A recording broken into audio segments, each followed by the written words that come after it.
Isang mainit na eksena ang naganap sa Senado ngayong araw matapos mabunyag-umano ang pagkakasangkot ni dating Senador Panfilo Ping Lacson sa isang malaking issue ng katiwalian.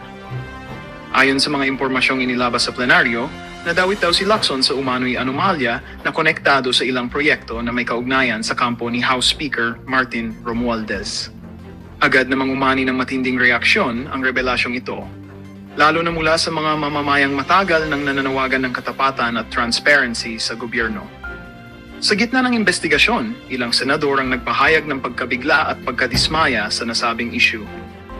May mga dokumento umanong isinumite bilang ebidensya na magpapatunay ng koneksyon nina Lacson at Romualdez sa pinag-uusapang transaksyon.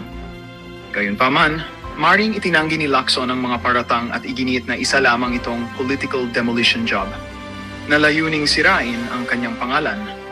Ayon pa sa kanya, handa siyang humarap sa anumang investigasyon upang patunayan ang kanyang kawalang sala. Samantala, nananatiling tahimik pa rin ang kampo ni Romualdez ukol sa kontrobersyang ito. Patuloy naman ang pagdagsa ng mga reaksyon sa social media kung saan hati ang opinyon ng publiko. May naniniwalang oras na upang managot ang mga sangkot habang ang iba ay nananawagang huwag agad humusga hanggat walang malinaw na ebidensya. Sa kasalukuyan, nagpapatuloy ang investigasyon at inaasahan ng publiko na lalabas ang buong katotohanan sa mga susunod na araw.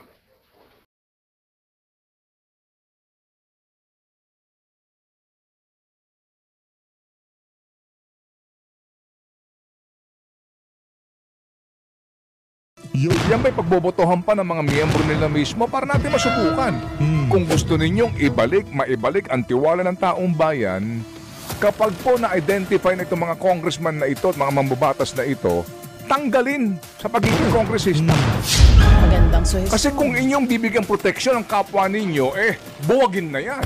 Ilan ang iingay nila doon sa Sara Duterte hearing doon sa confidential fund, di ba? True. Araw-araw nagpe-press con din. Yes. Ngayon, tahimik sila. Oo. Alam mo kung bakit? Bakit? Tatay niya may-ari din ng construction company.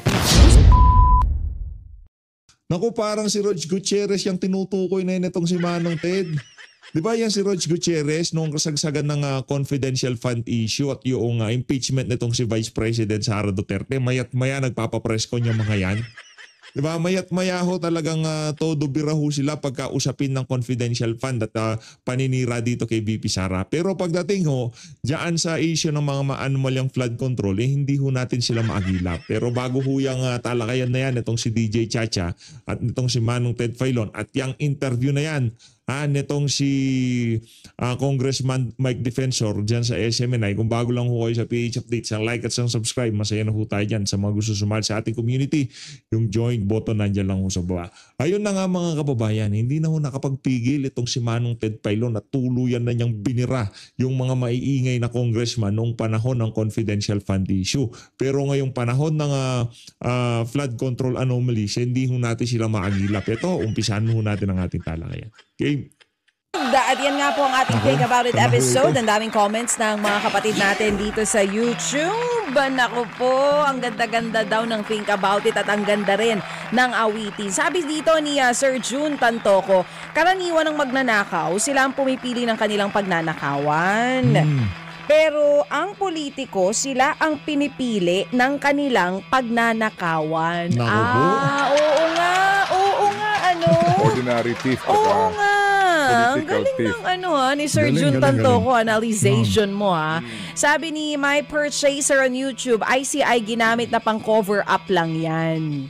Pero ang totoo, meron pa daw mas malalim dito sa flood control budget na hindi pa rin naisisiwalat sa ngayon. Pero bago natin basahin yung mga komento, pasalamatan muna natin ang Diba, mulat ho yung mga kababayan natin. Alam ho nila na talagang itong ICI na to, pawang ano lang ho ito, pawang diversionary tactics. Alam ho ng mga kababayan natin yan. Kaya pagka yung hinahanap ng sambayan ng Pilipino na dapat makulong dito sa issue na to at hindi yan nakulong, naku, magkakagulo ho talaga. Sa tingin ho natin, ramdam na rin ho ng Malacanang na hinihingi ng ating mga kababayan na makulong dito, hindi yung mga butete at mga sapsap.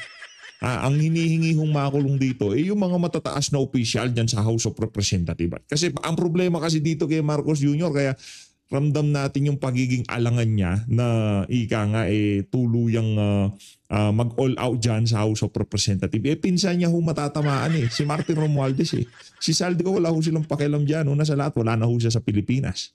Diba? Okay lang yan kahit na kasuhan niyo siya, kahit anong gusto niyo gawin kay Saldico, okay lang yan, walang problema. Kasi wala nga naman na ho siya dito sa ating bansa. Pero itong si Martin Romualdez, kaya ayaw nilang padiretsuhin dito kay Martin Romualdez. Pag nagpunta yan kay Martin Romualdez, tuloy-tuloy na ho yan dito kay Marcos Jr. Napakagandang paghahandog po ng Think About It. Hatid pa rin sa ating lahat ng mga kasamahan po natin dito sa News 5. Let's say thank you to our editor, Tati Snaag.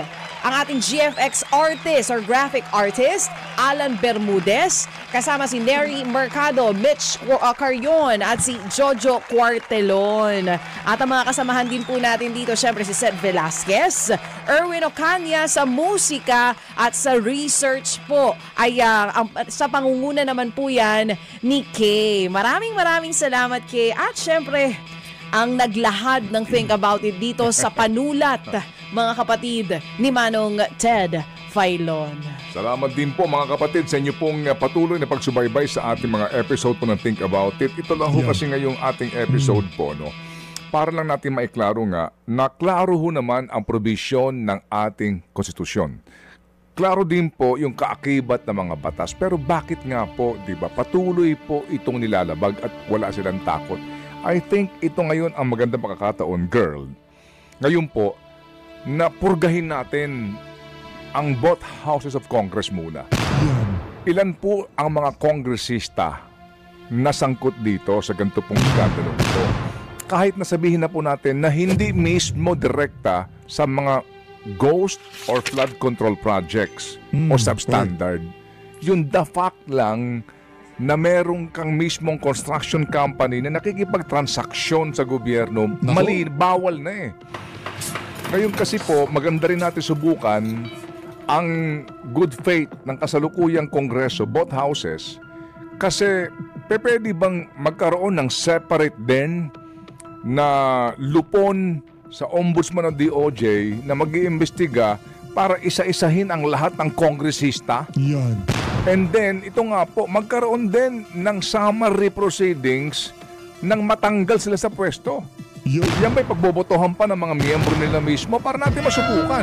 Kung gusto ninyong maibalik ang tiwala ng taong bayan, kapag po na-identify na itong mga congressman na ito at mga mambabatas na ito, tanggalin sa pagiging kongresista. Magandang suhestyon. Kasi kung inyong bibigyan proteksyon ang kapwa ninyo, buwagin na yan. Buwagin na yan. Mga proponents. Hindi po ba? Kasi, may point. Ano yan, kapag meron bang ruling, alimbawang ombudsman na, ikaw na congressman ka, ay lumabag ka sa provision ng saligang batas tungkol po sa aking binanggit kanina at ilang pang batas. Ang rekomendasyon, di ba, ay tanggalin, dadaan pa sa botohan ng mga miyembro ng Kongreso. Yun, doon tayo magkakatalo.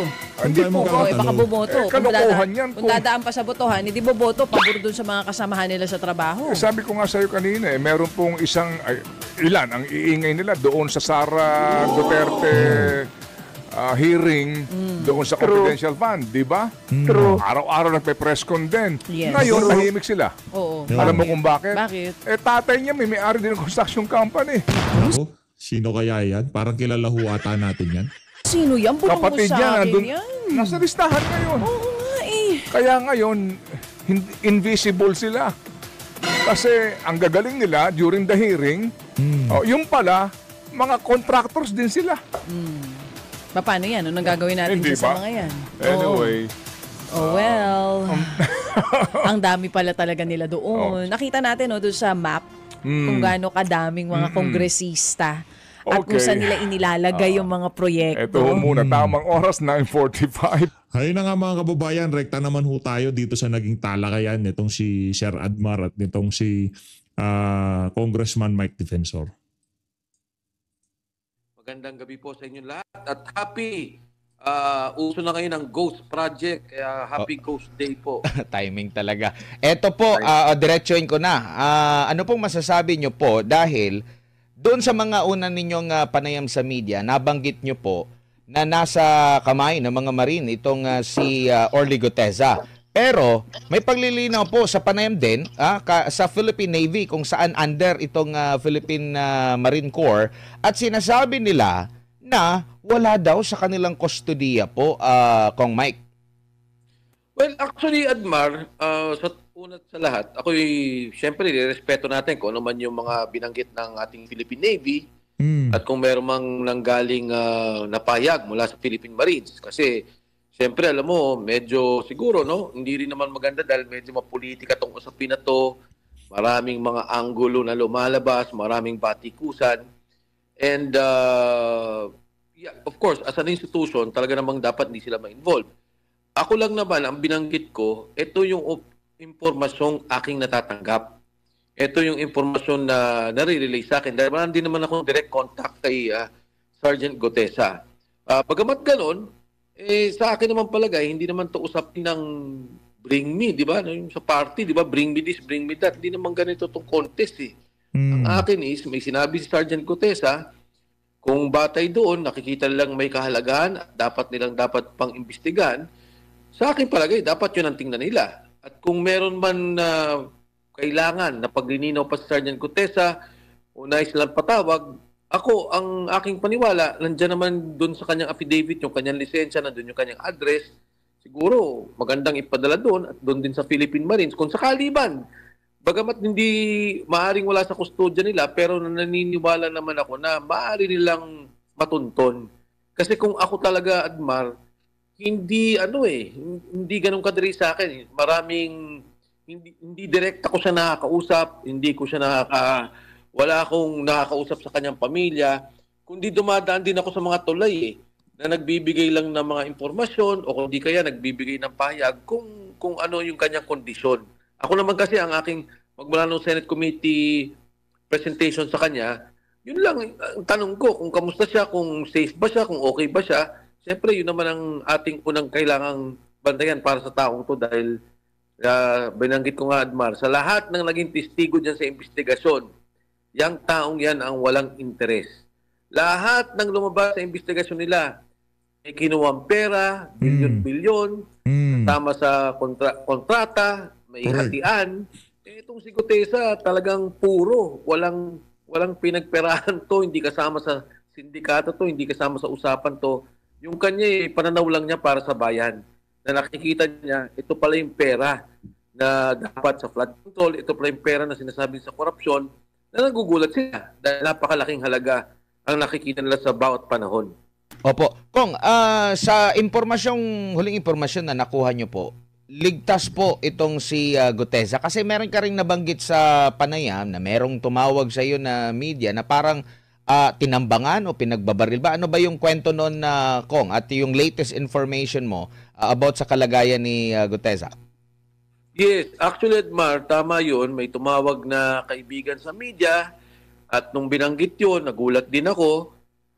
Ang una kong ang tanong is, ano yung source? Nung nabanggit na medyo talagang credible yung source. Ibig sabihin, hindi naman kwento-kwento lang at meron din namang, kumbaga, din na posisyon. Nung mabanggit sa akin yun, sinubukan kong tumulay ulit. At pinatanong ko kung kamusta ba siya, anong nangyari, anong sitwasyon, nakabalik nga sa akin, hindi, oras di ba? Bago makarating yung informasyon at binanggit nga, na siya naman daw, meron ngang umaaligid at nasa kote ng Marines, pero hindi ko alam kung ano yung detalye, hindi ko rin alam kung ano yung intent, pero ang importante sa akin doon, walang nangyari sa kanya. Correct. Opo, at kung ito nga po ay nakuha nyo po yung mga impormasyon na ito, ibig sabihin, Baling ganun, Admar. Kasi nga, kung ano man yung intention, kung meron kumbaga, kung sinistake out siya, itingnan kung nasan siya, kung ano bang ginagawa niya, kahit na kung hindi nila pinapahalagan yung sinasabi nito, o sa tingin nila walang kwenta yung sinasabi nito, o sa tingin nila kasinungalingan, na sinasabi ni Sergeant Orly Gutesa, hindi sila aabot sa ganung mga hakbangin. Kaya tama yung binanggit mo, Admar, na medyo talaga namang maraming nabahala doon sa mga binangga kung paano nila inaayos yung bilyong-bilyong pera, hindi lang tang milyon, nilalagay sa maleta, dinideliver kay Saldico doon sa doon sa bahay niya talaga sa Valle Verde. Pagkatapos, i-deliver doon sa bahay niya sa Shangri-La, sa Horizon, sa BGC. At matapos noon, i-deliver daw kay Speaker Martin Romualdez. So, kay Sergeant Orly Gutesa lang ang nanggaling ang ganitong impormasyon. Opo, Correct. balikan ko po yung issue po doon sa notaryo. Kung meron po ba kayong nakikita na parang hinahype, na para bang dinudungisan yung kanyang kredibilidad, at mabigat ba tong issue ng notaryo doon sa bigat ng kanyang testimonya na talagang pinanumpaan, pinagtatanong siya doon sa Senado at nagawa naman niyang depensahan ang kanyang pinanumpaang salaysay, Kong? Kung nakita mo naman, Admar kung di ba kumbaga sa tao, walang walang dalawang yung nauutal o makikita mong Dire-diretso no? kanya mga Dire-diretso. sagot kung ano yung nangyayari. Maraming kwento pa nga si Sergeant Gutesa na wala na doon sa sulaysay niya dahil hindi na naman kailangan na sigurong kasama. May mga sinasabi pa siyang operasyon sa media. Nasabi ko, Sarge, wag na sigurong kasama yan kasi hindi na naman yan kailangan dyan sa issue. Mga operasyon na ginagawa. May mga nabanggit pa nga doon sa ibang ahensya ng gobyerno, hindi lang sa DPWH. But nevertheless, Admar, yung dito sa usapin ng notaryo, nagtataka lang ako kasi sa akin, Admar, nung pinapakinggan ko, sinubaybayan ko yung Blue Ribbon Committee hearing, dalawang tao ang talagang labas ang pangalan. Si Mark Teksay at si Paul Estrada. Sila yung nagsasabi, at sinabi din to ni Sergeant Gutesa, sinabi din to ni Yusek Alcantara, hindi ko lang ma-recall kung nabanggit ni Yusek Bernardo, pero nare-recall ko, sinasabi nila, ang tumatanggap ng pera ay si Mark Teksay at si Paul Estrada, dinideliver nila. So, ibig sabihin, maraming alam tong mga taong to kung sino ang nagdi-deliver ng pera. Kasi Correct. natanungin ko Sergeant Gutesa, sabi niya, ang dami siya dumadating na pera, pero hindi ko naman alam kung kanino galing.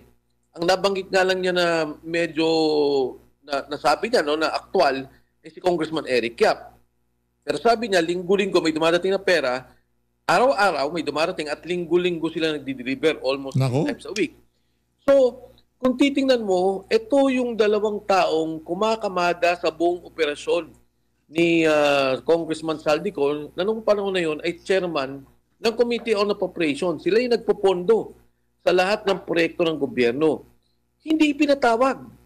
Walang ginawa. Tapos binanggit din ni Sergeant Gutesa, may 90 na personnel si Congressman Saldico na naka-assign. Marami doon ay ex-Marines, meron doon mga active na mga police, meron doon mga active na Air Force, or at least active mga aktibong sundalo under the Armed Forces of the Philippines. Wala din pinatawag. So nagtataka ako, bakit napupunta kay Gutesa na malito, yung notaryo, yung ganito? Ang laki ng problema ni Lacson, no, di ba? Kahit paano ho nila paikot-ikutan tong issue na to ng kay Gutesa, babalik at babalik ho tayo doon sa mga binitawan niyang pangalan. Bakit tayo nyo ipatawag yung mga Mark Teksay, yung mga sinasabi nitong si Master Sergeant Orly Gutesa na sila yung kumakamada ng pera? Bakit tayo ipatawag nitong si Lacson? Dapat pagharapin yan para magkaalaman kung sino sinungaling, no? Ano naman ho yan mga kababayan? Tayo dito sa PH Update ka nga parehas ho tayo. Kung sakaling merong problema talaga ang testimonya nitong si Master Sergeant Orly Gutesa, yung mga binanggit niyang pangalan dapat ipatawag. Pagharapin sila. O sinasabi nitong si Gutesa na kayo daw ang nagkakamada ng pera, kayo daw nagbibilang, kayo daw nagdadala sa mga diyan sa mga mali-maleta na yan, tapos dinideliver nila. Gaano katotoo yan? Di ba mga ganun lang naman, pero ang problema ho dito kay Lacson, masyado ho siyang halata na ika nga talagang pinoprotekta, meron ho siyang pinoprotektahan dito sa napakalaking issue na to na mapahanggang sa ngayon, hindi pa rin ho nabibigyan ng kasagutan, no? Hindi pa rin nabibigyan ng solusyon, ika nga. Ito di ba dapat kung nais talaga nating resolve itong problema at makita talaga natin kung ano ang punot dulo ng lahat, sundan natin yung sinasabi ni Sergeant Gutesa. Ngayon, kung sasabihin ng mga kasama niya, hindi totoo yan, o sinabi na sinungaling ang sinasabi ni Sergeant Gutesa, di doon tayo magdebate. Pero ang importante, dito yung sinasabing daan kung ano nangyari. Para bang, kumbaga, Adman, sinabi ng tao, dito ho yung magnanakaw eh. Umakyat sa bakod na to, 3 po sila. Ang nakita ko ho, itong taong to. Tapos ang tinatanong, paano kayo umakyat ng pader? Hindi naman kayo makakit. Para bang nalihis. Sa issue ang nangyayari, nagpunta sa detalye, na wala namang connection, walang ibig sabihin sa buong kaso ng corruption at flood control projects. Masyado bang nakikita mo ba masyadong makapangyarihan yung impluwensya na umabot sa punto na nalilihis itong issue na ito? May nakikita bang ganyan na naka-impluwensya dito at parang nakatutok at actually technical lang siya doon, tapos parang ipinagmuka na dahil mali o peke yung pirma, automatic lahat ng kanya mga sinasabi ay peke? Ako, hindi ko lang nakikita, Admar. Sigurado ako. Sigurado ako. Kasi yung tao, nagpunta ng notaryo.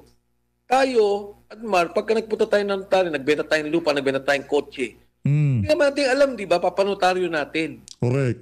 Isipin mo, nagpunta siya ng notaryo, mag-isa siya. Hindi namin siya sinamahan, walang sumama sa kanya, wala siyang kasamang abogado.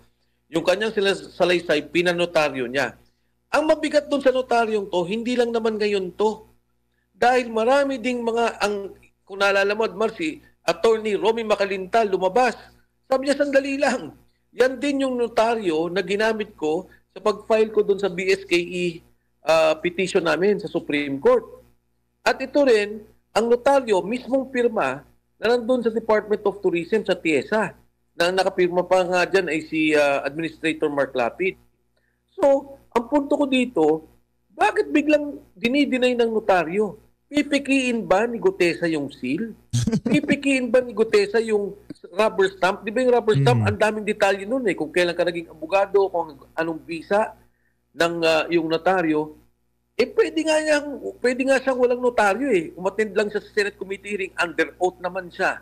At yun namang notaryo, walang visa. Supreme Court decision. Binibig deal ho nila ng notaryo, pwede naman ho talagang dumalo na lang eh. Yung tipong, okay, punta na lang ako dyan, basta magsasalita ako, magdadadakdak ako dyan. Kagaya ng ginawa nitong si Henry Alcantara, di ba? Anong sabi niya nung humarap siya? Okay, Mr. Chair, ito ho yung aking sworn affidavit, pirmahan ko ito sa harap nyo. Wala akong notaryo. Basta pinirmahan niya, nanumpa siya, binasa niya, tapos ang usapan. Itong kay Master Sergeant Orly Gutesa, nabutasan pa dahil diyan sa ano na yan. Alam niyo kung walang ano yan, kung wala nang notaryo issue yan, magpo-focus ho tayo doon sa laman ng notaryo eh. Pero sa bagay, ano lang naman yan, kumbaga hinahype lang ho nila sa mainstream media at social media, kagaya nitong si Ping Lacson, talagang linilihis lang ho nila usapan. Pero naiintindihan ng ating mga kababayan na talagang yung mga nabanggit na pangalan diyan sa affidavit na yan, itong si Master Sergeant Orly Gutesa, ay gusto ho nilang pagtakpan. Yun lang naman ho yun. Na nangyari dyan, yung mga ganitong mga pagkakamali, hindi ibig sabihin untruthful. Ang Department of Justice, si Attorney Martinez, si Prosecutor Padulyon, ang ating yung ating Prosecutor's Office, sabi na walang epekto yan. Isipin mo, mapabaliktad mo yung notaryo para lang mawalang bisa yung salaysay ni Gutesa at sabihin na peke. Ano ba, yung ginagawa nilang storya para mawalang bisa yung salaysay ni Gutesa, napakagrabe. At nagugulat ako dahil nga sa isip ko lang, Adman, Pilipino tayong lahat. Itong nangyari sa bayan natin, ayaw na natin to eh. Masyado na lumumba na lumba. Hindi lang to politika. Yung sinasabing 25-30% na hingian yung ghost project na talagang zero, walang ginawa. Siguro ngayon lang ito nangyari na yung kabuang gobyerno talagang minapya. Lahat ng proyekto, lahat ng departamento, may mga porsentuhan na pinag-uusapan. Kaya ang akin, parang nagugulat ako na makikita mo nga, pagka nag-post sila, Gutesa, sinungaling, mali, falsifikado, grabe yung mga trolls.